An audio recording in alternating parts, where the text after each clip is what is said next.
Last time on the Wounds of the Faithful podcast, I know there's a shark story somewhere.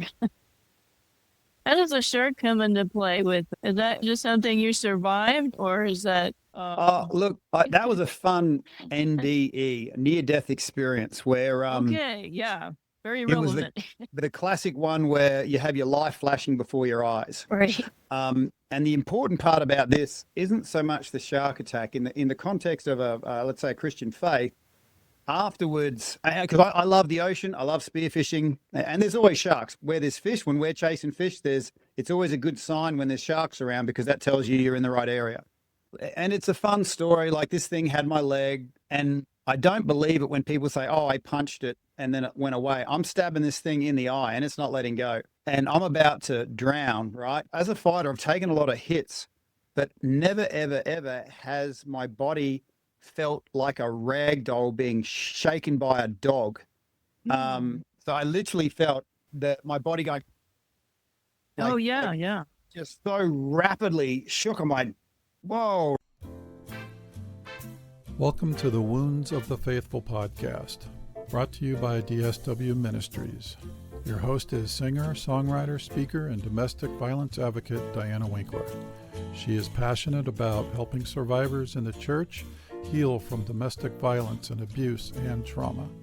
This podcast is not a substitute for professional counseling or qualified medical help. Now, here is Diana.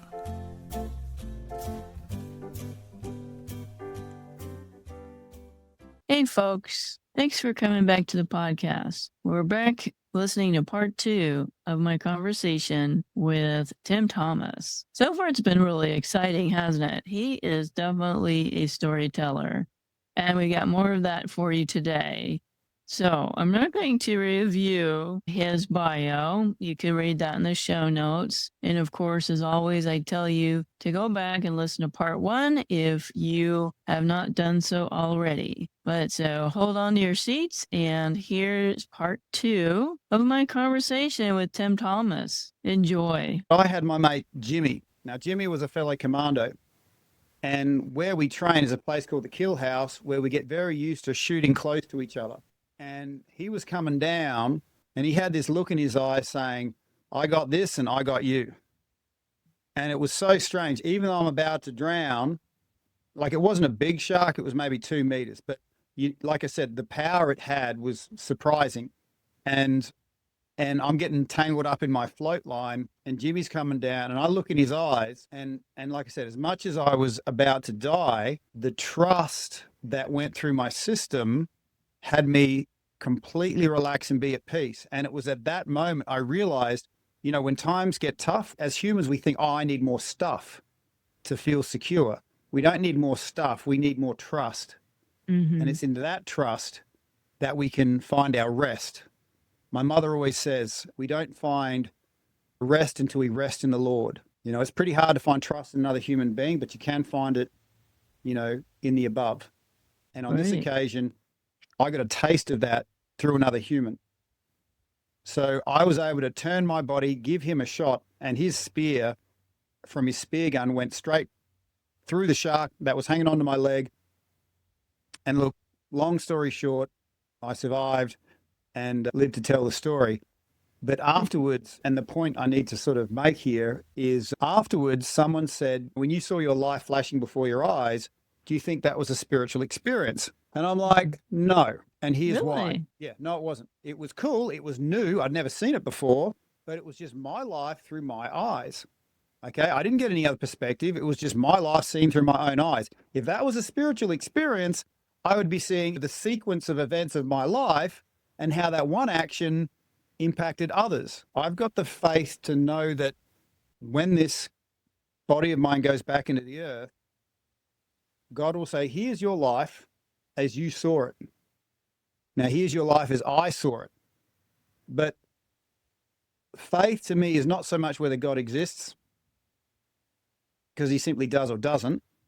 Faith to me is knowing that my everyday life is creating powerful and positive impacts outside of my awareness. Well, I'm glad that you had a friend that was there for you to spearhead that shark. Now, for me, that would have been see a Jesus moment. If I hadn't already been a Christian, I would have definitely gotten on board with that shark hanging onto my leg and shaking me like a rag doll, as you eloquently displayed. So I'm like, well, I'm about to drown anyway. I may as well, forego a finger. So I put my finger inside the corner of this shark's mouth, and I'm feeling around inside its mouth for the on switch. I flick it on, and then boom, that's when it lets go. And before that, I'd stabbed this thing in the eye. Jimmy had speared. This thing lets go when I turn the shark chute on. And then I swim to the surface and take the sweetest breath of air I've ever had. Right. Oh, that was probably $1 million breath right there. I wanted to give you enough time to talk about your breath work that you're so passionate about. How does it work and how can it help those of us that have gone through some really severe trauma, like you've talked about, shark attacks, PTSD, war, illness, losing your loved ones at work behind the scenes? Sure. So think about all the events that create stress, like an accelerator on your car, okay? People hit the gas, all right? And often you burn out or you crash into something doing that. Breath allows you to activate what's called your parasympathetic nervous system, or your brake. And that's quite a strange concept for people who are so used to accelerating. To hit the brake and to slow down allows your system, once the revs drop down to a certain point, that's when the healing can take place. So when I was getting guys out of fatigue and I improved their sleep quality, everything in their life improved. So think of everything you've got in your life, everything, like work, play, relationships. The quality of all those things is relative to the quality of your sleep. If your sleep is disturbed, that disturbs everything. In the Special Forces, we used to actively target our enemy's sleep because we knew if we took it out for 3 nights, it would mess them up better than a bullet. So I just noticed that improving sleep allowed the body to heal. And the best way I know how to do it pharmaceutical free is the deep activation of the parasympathetic nervous system. And done right, it goes beyond words, it goes beyond thought. Because depending on your view of human evolution, before we were thinking, before we were putting paintings on rock walls, we were breathing. Before we were speaking, we were breathing. And one thing the psychologists haven't figured out yet is when people go through trauma, the trauma goes down deeper than the words can reach. And so breath is one of those things that can get into the deepest parts of us, slow down and give us peace. And it's funny that for me, poor sleep is the perfect environment for any negative stuff in your head to grow more of. So I tend to lean into the idea that poor quality sleep is the thing that creates a lot of mental problems, and they both feed each other. The more problems you've got in your head, the worse sleep you get. The worse sleep you get, the more problems in your head grow. So to arrest the physical side of things, breath work is a great way. And I'm not just going to talk about this, I'm going to show you an activity to actually have that experience. And I've got a whole company based around that. Breath is something that we do consciously as well as unconsciously. I need to say this because think of your mind like a garden. Whatever your water grows, okay? And those, for years, I was watering the weeds of stress. Let's say you want to do some exercise. There's a part of you going, not right now, I don't want to do this. There's that part of you trying to talk you out of exercise. That's the disempowered parts of your head, knowing that if you exercise and you become powerful, they're gone.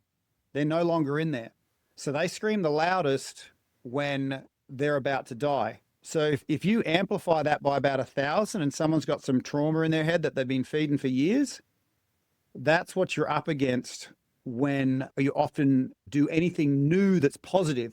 Because this stuff in your head goes, no, I don't want to be kicked out. So the thing I need to tell people is that even though I was a breathwork coach and I knew breathwork would make me feel better, when I'd gotten divorced, I'd lost my house, my home, my money, regular access to kids, and I'm sleeping in the lounge room of my parents' place, at 3 a.m., these stress weeds were loving it. They're like, this is awesome. We're getting all the resources. And I knew that breathing would bring me peace, but it's like I could not do it. I was all locked up with the stress weeds running the show. And I got to the point early in the morning that I was either going to do self-harm, alcohol, pills, whatever it was. And yet part of me knew that breathing would help. So what I did in that completely desperate state was I looked at my left thumb. I said, Tim, you can take one breath. Just take one breath. And I drove it into my chest and went, oh my gosh. And it was like taking that first breath after coming up from the shark attack. And then I'm like, okay, that works. And I stuck 2 fingers into my chest. Take 2 breaths, Tim. Take 2 breaths. I took 2 breaths. Okay, 3, get to 3. And then 5, get to 5, get to 10. You know, and I'm just driving these fingers in one at a time. And then somewhere between breath 15 and breath 25, these stress weeds got kicked out. And the rest of my brain was, thank goodness you kicked those guys out. Keep doing this. This is working. But up until the point they got kicked out, there was so much resistance because these guys were running the show. So yes, breath work works, but just understand that when you need it most, there will be opposition. And right now, I'm just blaring, right? But when this actually happens, you'll be like, oh, this is what the guy was talking about. And that's why with the Breathwork in Bed app, it's guided. So you can go, well, look, I don't believe this will work, but I'm just going to do that and then this. And then all of a sudden, oh my gosh, this actually works. You know what I mean? Does work. We were talking before the show that I have a good psychiatrist that I've been seeing, and I had some triggers to my trauma and was there to see her. And she introduced me to breath work. And you probably know the beginner exercise. You're breathing in for 4 and you're holding it for 4. Yep, And then good old box breathing. 4, and then you start all over again. And I was kind of skeptical. I'm like, just give me some Xanax and be done with it. And she said, no, this is faster. And we started doing that in the appointment. And she had me hooked up to her little monitor system. And she showed me how my nervous system calmed down in just a few minutes of me doing those breath sessions. And so she gave me homework to do. And yeah, the demons come out at 3:00 in the morning, brother. And that's when I have to remember, okay, you got to remember your breath work here, and then I can go back to sleep. So I'm already excited about what you're doing. Well, and you've experienced yourself. It's pretty lonely at 3 a.m. Yeah. And so, you know, not many people like yourself have that discipline to go into their breath, but to have a button you can press. I wanted to be there for those people at 2 a.m. when I needed it. I think God put me in that situation so I could have empathy and then create a tool for people in those places. Because I can't do what you do, Diana, and I can't do what all the listeners do. But if I can improve the quality of your sleep, then you're going to do what you do even better. And I think if you're a responsible person, it's one thing to generate yourself and create an abundance in yourself. But if you believe that, you know, at some point, God's going to ask you, what did you do for those others around you? And what nobody knew back when I was doing all these incredible things in the veteran space, saving 40 veteran lives from suicide, is every 6 or 7 weeks, I really find that the daily practice of connecting to yourself, your God first, creating that abundance, and out of your overflow, you can be generous with others. Yeah. You have to put on your oxygen mask first before you help others next to you. That whole airplane scenario we always hear about. But it's true. You can't fill somebody else's cup if your cup isn't full. You're running on empty. It's not going to help anybody. And the thing that really gave me quite an uppercut, Diana, was the realization that my trauma, my unhealed wounds, I don't have the privilege of taking them to the grave with me. They don't stop when I die. I pay them forward to my kids. I pay them forward to everyone who meets me. For me, it was anger. Now, I've never met my great-great-grandfather, but I'm pretty sure he was an angry dude. I had to say, look, anger ran in my family until it ran into me. You know, I had to be the one to create healing for the generations before and the generations afterwards. So having that external focus where if I don't deal with it myself, my kids are going to have to deal with it. Everyone else has to deal with it. It gets paid forward. Right. And I thank you for saying that because, you know, it ends here with me. The generational trauma, it ends now. And so many people miss that. You can't sit here and wallow in your trauma and your past abuse, because your kids and the people around you are going to suffer too if you don't deal with it. I like that. Excited. Instead of deal with it, heal with it. I'm really excited to get an example Yes. of this breath work. Let's get a lived all psyched now. experience. Taste, touch, feel. So the only caveat I have to this, Diana, is people listening to this, I'd love you to participate as fully as possible, but you do need to be seated, supported, or lying down. You can't be driving. You can't be cutting up carrots. Okay, because this is going to be you connecting fully to your breath. And breathing is easy, but you've been breathing a certain way your whole life, right? And so to do it differently takes a bit of focus and concentration. So I'm going to do everything within my power to have you take these full breaths and allow yourself to experience the fullness of it. Okay, allow yourself to go somewhere you haven't possibly gone before. Allow yourself to have a bit of courage right now. Because most people, they shallow breathe. If you saw someone in public and they're going, shh, shh, shh, shh, shh, you know, they're about to freak out, right? And without knowing it, most of us are shallow breathing, albeit slower, but we're still sending a signal to our brains that we're in fight or flight. We can't rest and digest. So to breathe fully is to live fully, to feel fully. All right. So this is really simple. I show this to high school students, to corporates. And like I said, I'm going to do everything I can for people to get this, but they do need to be seated, not driving, not cutting up carrots, listening to my voice. So to start with, Diana, it's going to be really easy. Just breathe in and breathe out. All right, that was easy, right? So now we're going to build on that. We're going to breathe in, and then we're going to breathe in again and again and again and again. All right, let's give that a try. Breathe in again and again and again and again, and just let that go. Now, did you notice, Diana, a little bit of extra space opening up in your upper chest? Absolutely. Okay. So that was there. So what, and it's amazing. We all own bodies, but we don't know what it can do for us. Like, our bodies are amazing. I'm going to show you another amazing fact about your body that you never knew. So in your thumb and two fingers, you've got a turbo button, okay? Thumb and two fingers. And we're going to pinch our fingers together as hard as possible in just a minute, all right? So that inhale you did where you breathed in and then you breathed in again and again and again, we'll call that your secondary inhale, all right? We're going to call that your secondary inhale. So what's going to happen in a second is you're going to breathe in through your primary inhale, but when it gets to your secondary inhale, I want you to pinch your thumb into your two fingers as hard as you can and notice how that boosts your secondary inhale. So everybody listening, just blow all your air out, out, out, out, out, out. Now breathe in. And then when you're ready, hit the turbo buttons really hard and suck it into that upper chest. And then just let that out. Now, Diana, did you notice when you hit those buttons, you could breathe a little bit more in? Yes, that's crazy. Who knew, right? Our bodies are amazing. We are wondrously made. Do that a couple of times. So can you feel the connection between your fingers and your upper third? Who knew, right? Now we're going to juice that up even more. All right. So think of your chin and your power buttons, and there's a triangle there, right? And we're gonna open that triangle.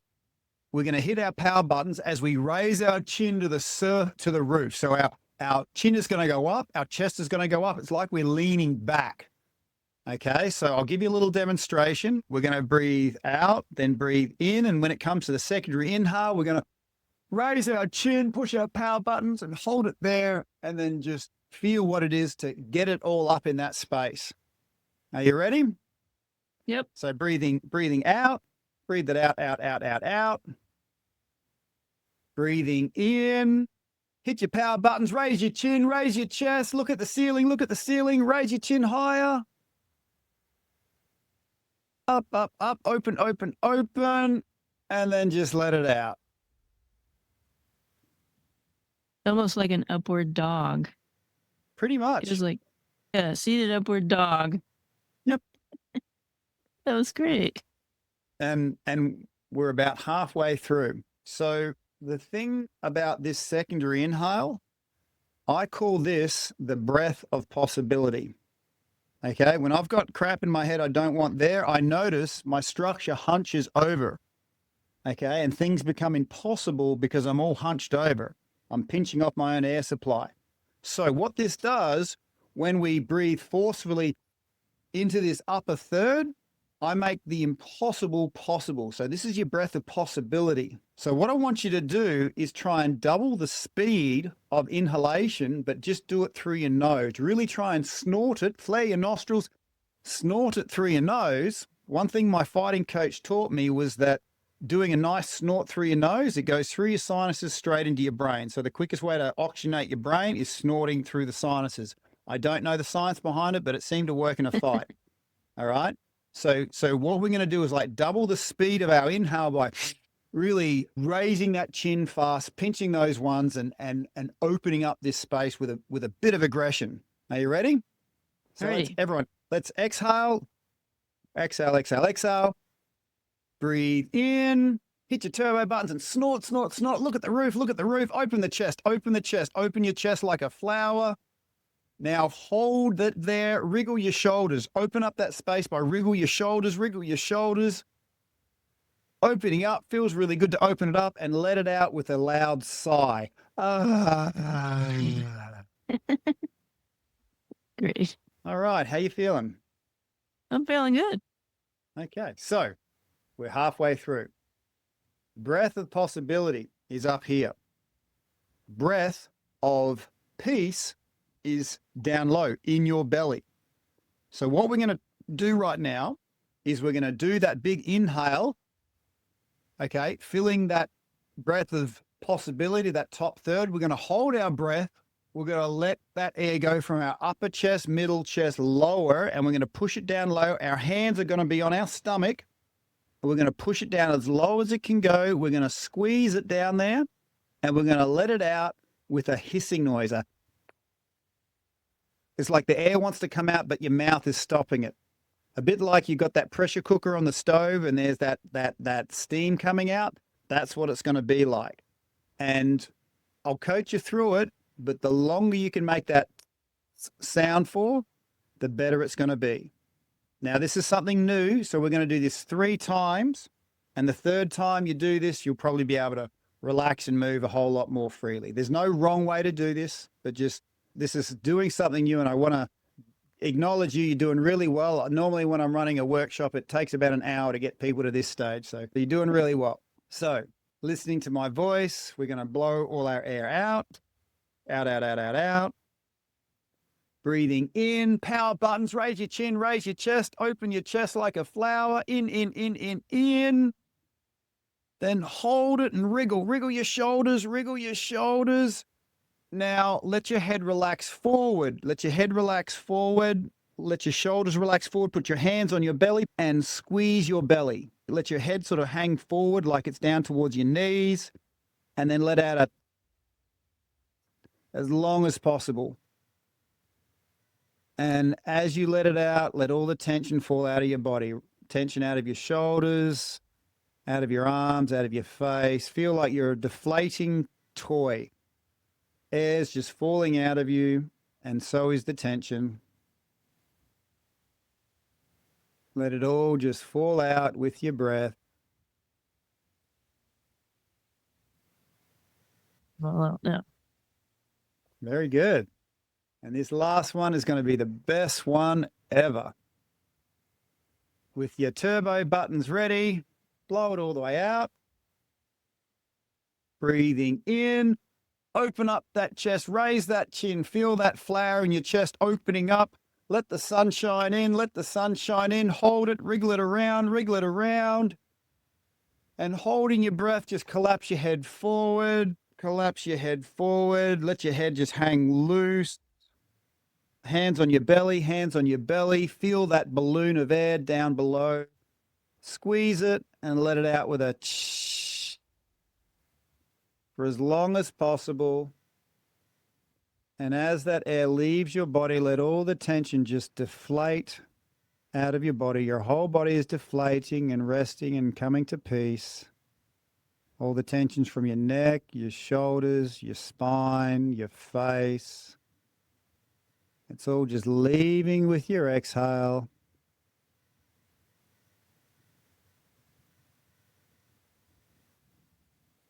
And all I'm going to invite you to do is just keep your eyes closed for a second and sit back in your chair. Sit back in your chair and let that chair support your weight. Feel how your muscles are feeling supported by that chair. Feel how your relaxation is allowing you to feel held and supported. That chair was built to support you. It will support you. So often in our tension, we don't allow ourselves to feel supported and held. It's like our own tension is a backwards way of having us feel held and supported, but it doesn't work like that. It's only when we give up our tension and give up our stress that we can feel supported, feel held. And I invite you just to breathe deeply into that sensation of feeling supported, feeling held. If there's any muscles in your body that need extra relaxation, I invite you to put your breath directly into them, like you're breathing into those shoulders or neck or face. Notice how you can use your breath to target muscle groups and target different parts of your body. It's moments like this we realize that everything we need, everything we have been looking for is right here, underneath our own skin, access through our breath. What a divine gift. Shake your body out. And well done. You've just accessed your breath, a deep connection with your body.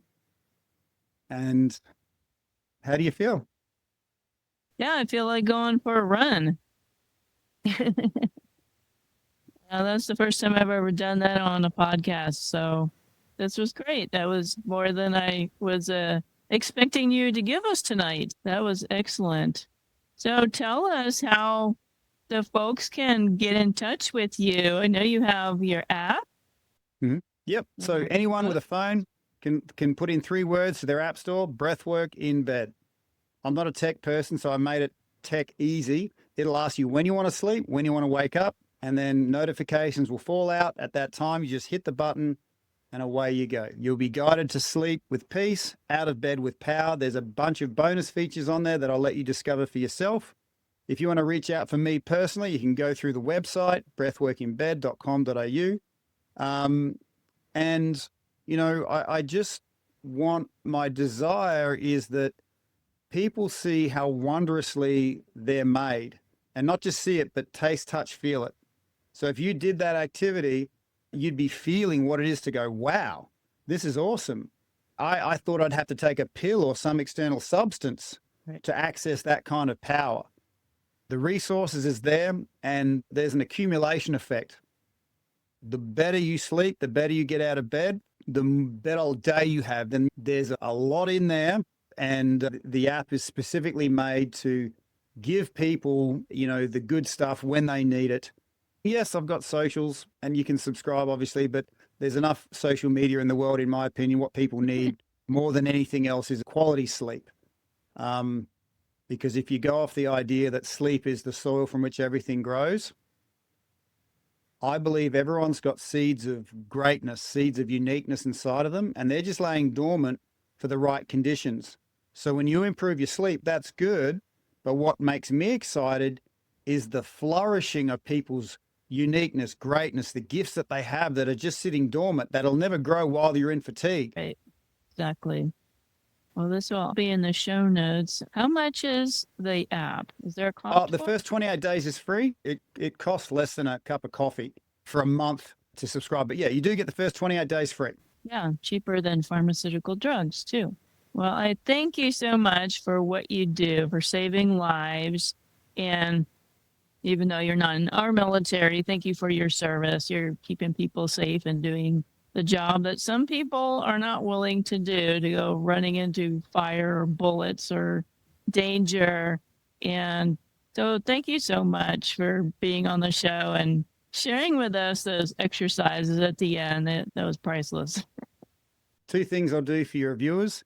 I'll put in a link. The first 20 people that click it will get a free copy of my audiobook, but I'll also put a link in there for that breath of peace and possibility should they want to tap into that again at any point. Excellent. I'll put that in the show notes as well. God bless you, Tim. Thanks so much for having me on, Dinah. Thank you for listening to the Wounds of the Faithful podcast. If this episode has been helpful to you, please hit the subscribe button and tell a friend. You can connect with us at dswministries.org, where you'll find our blog along with our Facebook, Twitter, and our YouTube channel links. Hope to see you next week.